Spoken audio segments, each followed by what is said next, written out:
Welcome to the Israel Daily News Podcast. I'm your host, Shanna Fold, and I'm here to get you caught up quickly. I've got some top news stories for you today from Israel, and guess what? You're listening, so you're all already on top of your game. Survive and thrive, people. Knowledge is the best weapon. Today is Monday, July 21st, 2025 in the Gregorian calendar, and the 26th of Tammuz in the Hebrew calendar. Now, let's get to the news.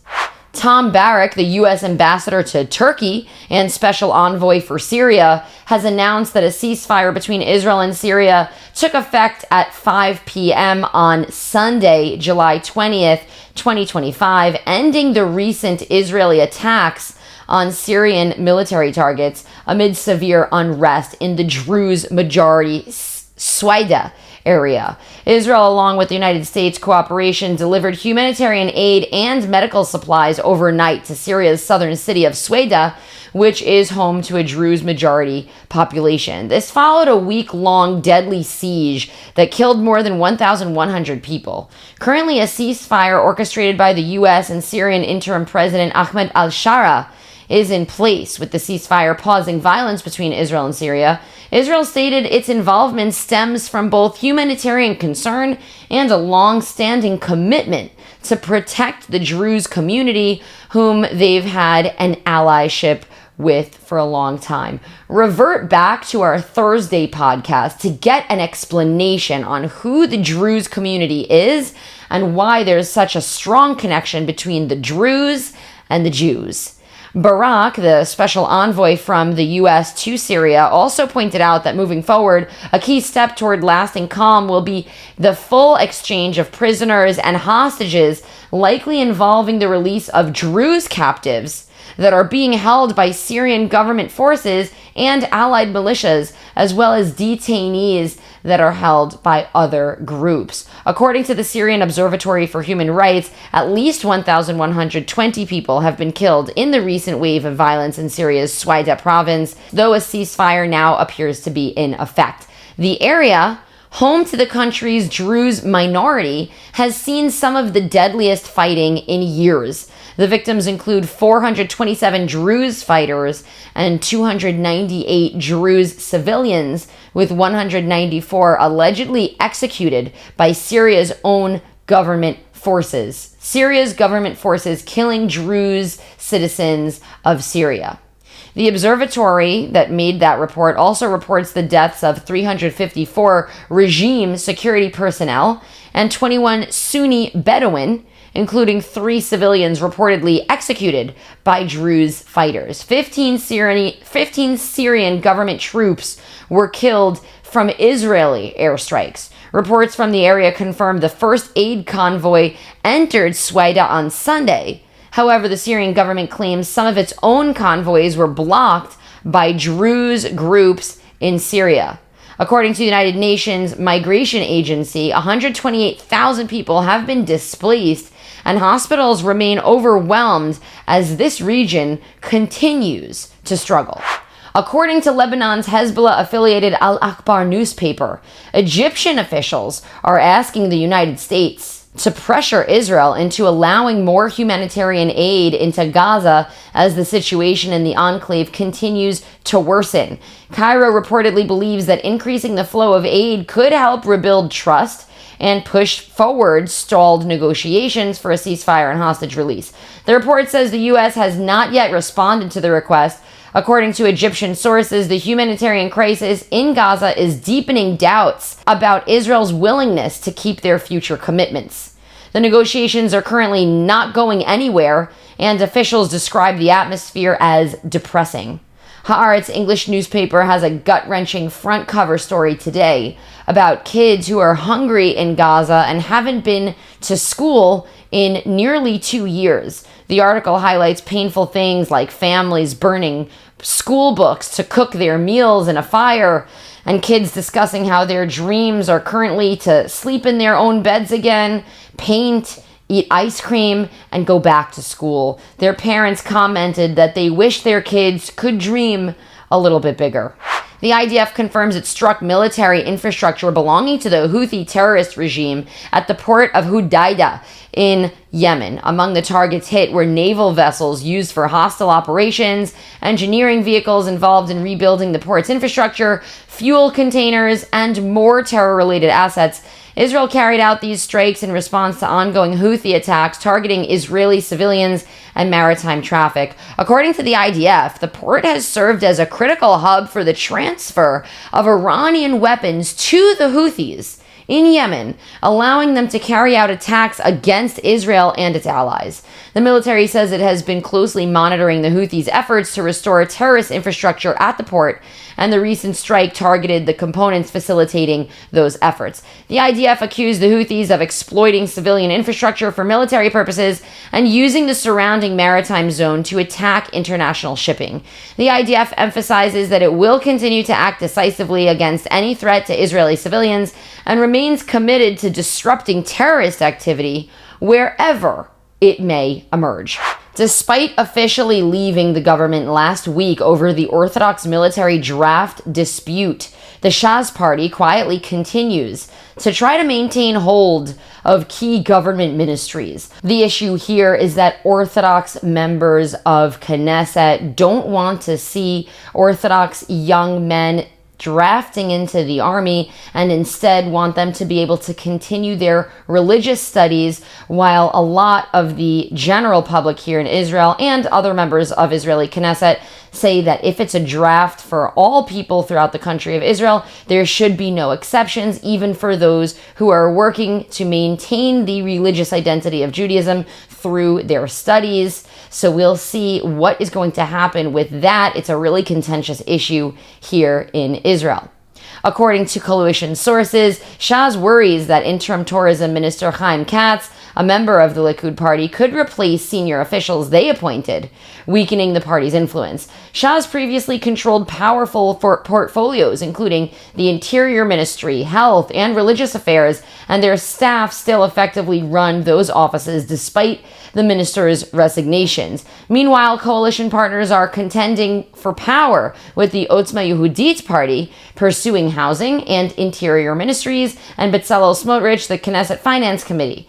Prime Minister Netanyahu hasn't made any decisions yet, but the pressure increases as parties scramble to figure out what to do following Shah's exit. There is a balance that happens within the Knesset, and without a certain majority, whether it be on the right or the left, it's really hard for legislation to pass here in the state of Israel. A second person in central Israel has been diagnosed with the West Nile virus, making the latest confirmed case since the first appeared in early June, according to the health ministry here in Israel. The Environmental Protection Ministry identified virus-carrying mosquitoes in the southern city of Eilat and has called on municipal authorities to step up insect surveillance and prevention efforts in the impacted areas. While West Nile virus is primarily spread by mosquitoes that have fed on infected birds, we are not usually seeing this here in Israel, so that's why it's calling attention, and it's also very dangerous. Most people who contract the virus don't experience any noticeable symptoms. However, around 1 in 5 people may develop signs like fever, exhaustion, headaches, or muscle aches. In rare instances, especially among older adults, the infection can lead to more serious complications affecting the nervous system. To reduce mosquito populations, health officials recommend removing or regularly emptying water from areas where stagnant water may collect, like unused containers, planter trays, pet dishes, or even old tires. They also suggest cleaning clogged gutters and covering swimming pools, as these can serve as great breeding grounds for mosquitoes. More than 700 Jewish religious leaders in the United States and Israel have signed a public letter about their concerns over Israeli aggression against Palestinians in the West Bank, or Judea and Samaria, however you choose to refer to this disputed territory. This is because an American Palestinian 20-year-old was beaten to death last week, making international headlines. His family says he could have been saved if an ambulance had reached him just minutes sooner. The IDF says they had to do some coordinating before letting that ambulance in. The attack left 2 Palestinians dead in Area B. Area B is where the Palestinian Authority has civil control, but the IDF has security control, and again, that's in the disputed territory. One of the 2 Palestinians was a U.S. citizen who was visiting his family. He owns an ice cream franchise in Florida. In response to this, rabbis and community leaders from across the Jewish religious spectrum, including those from the Orthodox, Conservative, Reform, and even Reconstructionist movements, are coming together to issue a statement denouncing the violence and calling on others to speak out against it. The letter was organized by a progressive left-wing group called Smol Emuni Us. So keep that in mind. Those are the people that are joining together. We have a lot of the times problems and disputes between the left and the right, and Smolani means left in Hebrew. Thank you to our partners, BNN or Bernie News Network, for giving us some of our news today and providing us with sources to update us so that we can give our listeners accurate reports. To hear from them, you can get onto their Telegram or WhatsApp by going over to their website, bernie.news. I want to thank all of you for your interest in Israeli affairs, Israeli politics, our world politics. I also want to thank all of you who personally finance and fund the Israel Daily News podcast with monthly contributions. You can support us with contributions by going over to our new website, israeldailynews.org, and clicking on donate. The Patreon link is over there, and you can send us a monthly donation using that link. There's also an option for a one-time donation. Our organization is operational thanks to listeners and supporters like you, especially during this time. As many of you may know, my personal home and the Israel Daily News studio, which I built with my small team that I built by hand, was actually destroyed in an Iranian ballistic missile attack on June 16th. So just a little over a month ago. Thank you all of you who have supported me. Thank you for all of your contributions to help us bring our studio back together and to help me get back on my feet while I look for a new home. I'm recording to you today in the home of a friend who's offered me a room. So thank you to Nicole Raviv for that. And thank you to Marianne Vollinger for her monthly support. In response for your contributions, I'll send over a handwritten thank you note to show my appreciation. You can follow us on social media at israeldaily.news. We're on X, YouTube, TikTok, and on Instagram. Our page is more than 38,000 followers, and you can also follow my personal page at Shanna Fold. My name has 2 N's in it, and I'm very sensitive about that. This upcoming Wednesday, I'm going to be giving a talk about personal branding at Content Israel. It is going to be an all-day conference in which we're going to bring together different content creators and people in the media industry, and I'm going to be on a panel talking about branding and business. I'm really excited about that. If you don't already have a ticket, you can still get one.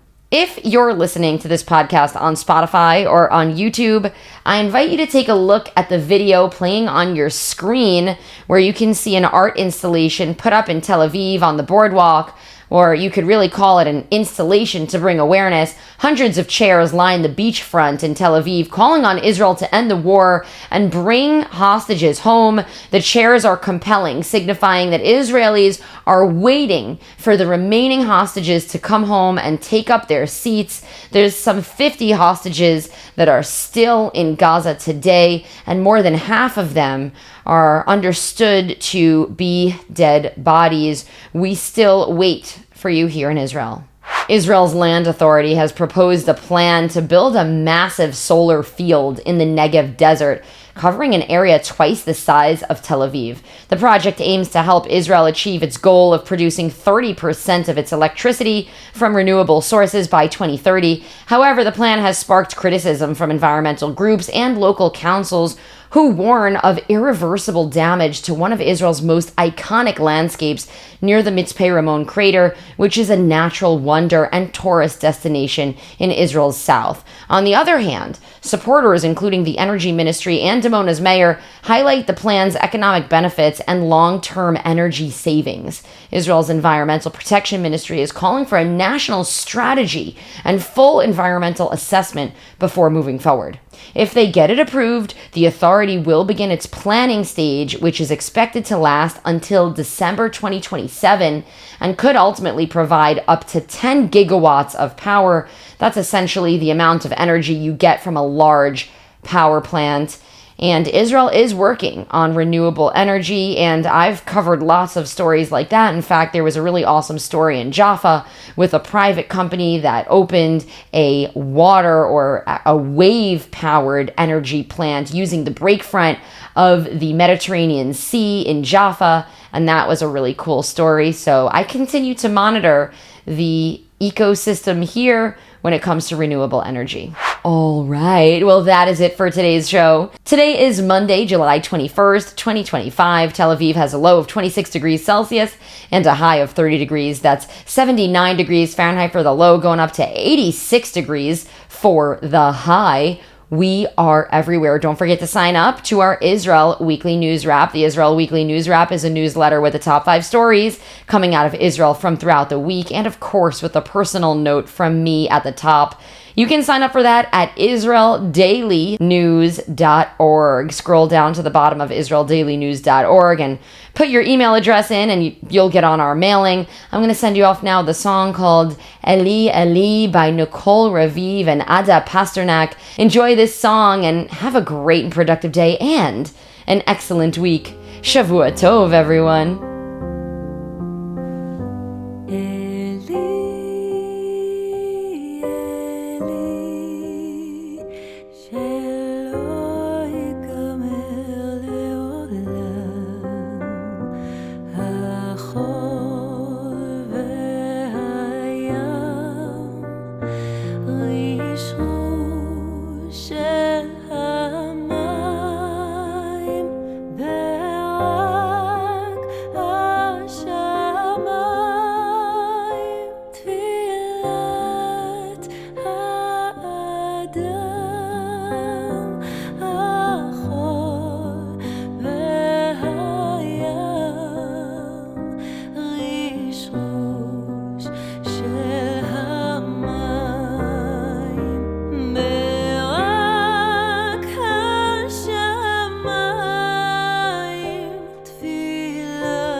I pray that these things never end.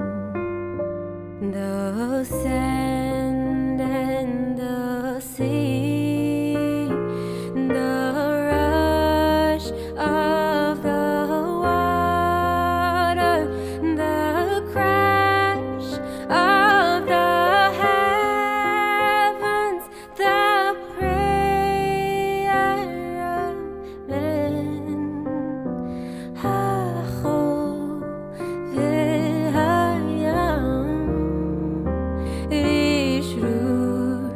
Shel Hamayim.